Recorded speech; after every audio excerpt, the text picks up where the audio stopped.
Hello everybody. This is going to be my first debunk on YouTube.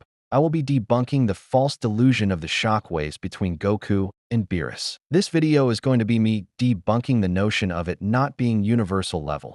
So I'll explain the origin from it and why it's invalid if we really do our research. The idea of it not being universal comes from an old Kai statement where he states that the further the shockwaves travel, the more stronger they get. They assume that this feat is a chain reaction and that they wouldn't scale to it, since the destructive capability is increasing between attacks, as it is coming from Goku and Beerus. Hence why it is called a chain reaction. But the problem with this argument arises when you realize that the shockwaves are coming from Goku's ki. The reason why this argument just doesn't work is because of the fact that they're ignoring how this feat is achieved. Shockwaves normally get weaker when it's further away, but the opposite happens for this. Logically, this means that the shockwaves were being amplified by Goku's ki. If Goku's attacks don't scale to universal level, then it wouldn't make any sense for his power to be exceeding a limit where he isn't already at. So him doing this means his ki is able to cause universal destruction. This is further backed up by the guide stating that ki is the latent power within one's being and how you need to be able to control it to utilize it. This means that if Goku's attacks were beyond him, he would not be able to control them. So this debunk wouldn't make any sense when you consider that Goku is literally the one creating these shockwaves. So them evolving beyond levels it should doesn't mean it's a chain reaction. As, again, with the scans I just showed, you need to be able to control your ki to use them. So if it's beyond his control, he's not going to be able to stop them. And speaking of stopping them, let's get into that right now. Goku was able to nullify the destruction of the universe and was clashing equally with Beerus with the same amount of power and the same angle. As established before, if Goku isn't able to scale to them, and if these shockwaves are uncontrollable, he should not be able to stop them, which goes back into what I said about ki needing control to be used. Another statement coming from the guide says that, by increasing your ki, all of your physical attributes and skills improve as well. This means they scale to this if their ki can perform said feat and is on the level of it. This means that if Goku doesn't scale to this, he would be weaker than his own shockwaves and therefore he should be unable to stop them and scale to them. And stated by Toriyama, in order for you to become stronger than your physical limitations, you need to increase your ki, and by doing that, it would be harder to control, so you would also need to have control over your ki, and also have your ki be linear to something.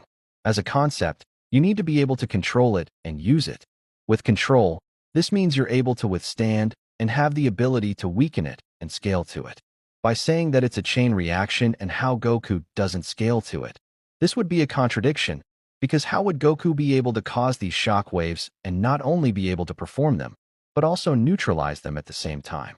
This would have to mean that Goku's ki scales to the universal shockwaves, making him universal level. What they assume happening is that the shockwaves go from planet level to universal level and eventually go beyond them. However, the shockwaves being created would have to mean they are amplifying it with ki, which would be impossible if it exceeded their level and their control. If they don't scale to it, they can't control it, so nullifying it would be impossible. Furthermore, as they continued to clash and cause more universal ripples, which was obviously being created by their ki, Goku is shown perfectly being able to stop them and affect them, with Beerus commenting on how he was able to completely nullify Goku's energy as well as the shockwaves. So Goku being able to cause these shockwaves and control them, with even him having the power to also nullify them, would pretty much confirm that he's universal level completely. If he's not, he couldn't do all of this and stop the shockwaves if they outscale him. If he cannot match it in power nor control it, the nullification ability should have failed and would have destroyed the universe. As the battle kept ensuing, Goku and Beerus decided to charge up a blast that was stated to be able to destroy the whole universe by Elder Kai. And as they both beams struggled, the universe was going to be destroyed. That's why the sad music and the bright white light was shown. So by using basic logical reasoning, we can deduce that the universe was going to be wiped out. But before then, the attack gets stopped and nullified before the universe can be destroyed, effectively canceling out the instant destruction of the universe. You need a similar energy output to stop it to create it and destroy it. Later on, Goku proceeds to get even stronger than this by absorbing the power of the Super Saiyan God form into his Super Saiyan. making him go beyond that of universal levels of destruction and to ascend. Since Super Saiyan Goku had gotten even stronger than his Super Saiyan God form, not only was Goku capable of causing universal-level strikes without creating the shockwaves, but was also giving Beerus a hard time for him to counter, as he says that it's getting more difficult for him to nullify Goku than before, even though he was fine stopping the supercharged beam struggle. After Goku had become an evolved version of Super Saiyan, he began to continue his fight with Beerus, but then Beerus began to summon a sphere of destruction energy blast, which was way bigger and stronger than the attack used to detonate the entire universe, and Beerus simply flicks it. Goku in his base form punches out that sphere of destruction, giving him the attack potency of universal level even though he already had it from before. Goku also was able to withstand this in both Super Saiyan and his base form, so his durability is consistent with this. Since Goku and Beerus can both easily nullify universal level energy blasts, and even evolve beyond that and cause the same level of energy, but limiting the amount of destruction in their punches is bare minimum universal level. With the scans about ki, you need to increase your ki to a similar level and be able to control them, so them doing this means their ki scales relative regardless if the attacks was growing stronger. Moreover, even if they were a chain reaction, due to them causing equilibrium and nullification, as well as destruction and creation of universal level power, they scale to this.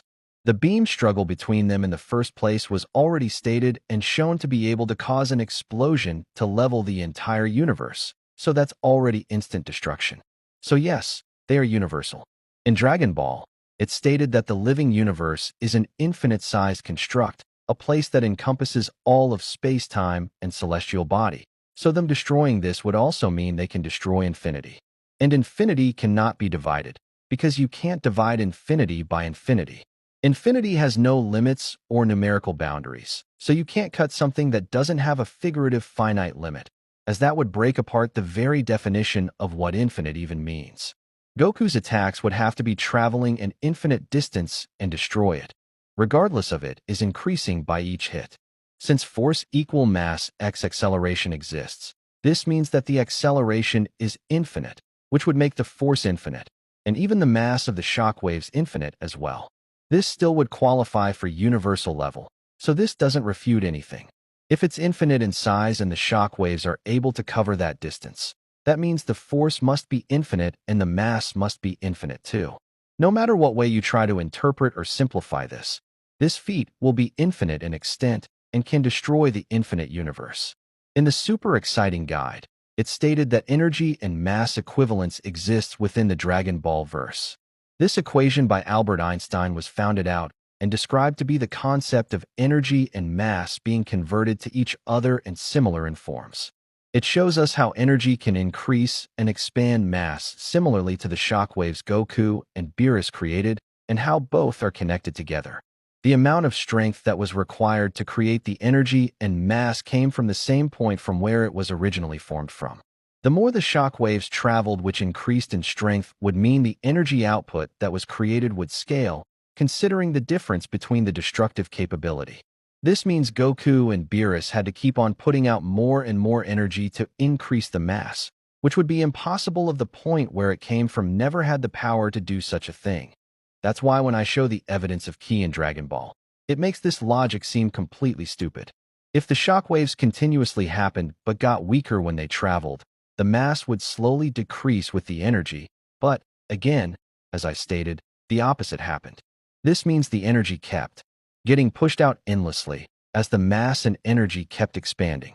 If it never had the amount of energy to cause it, it wouldn't have gotten stronger the further it traveled. The strongest point where it originates never ran out of power, and the shockwaves kept traveling. So, again, if Goku and Beerus never had the power to cause universal level ripples, they would not have the energy output to create it, and because of that, the shockwaves wouldn't have reached universal and would have gotten weaker the more it traveled.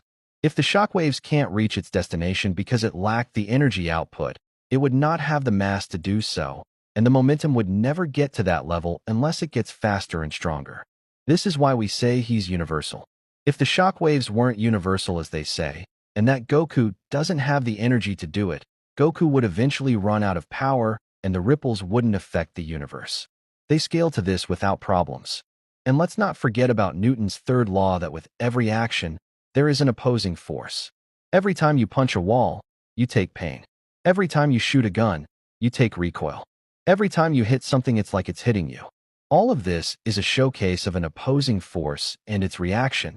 So this means that no matter how many times they try amplifying their ki and improving it, they would immediately scale to it, as the energy is having an opposing reaction.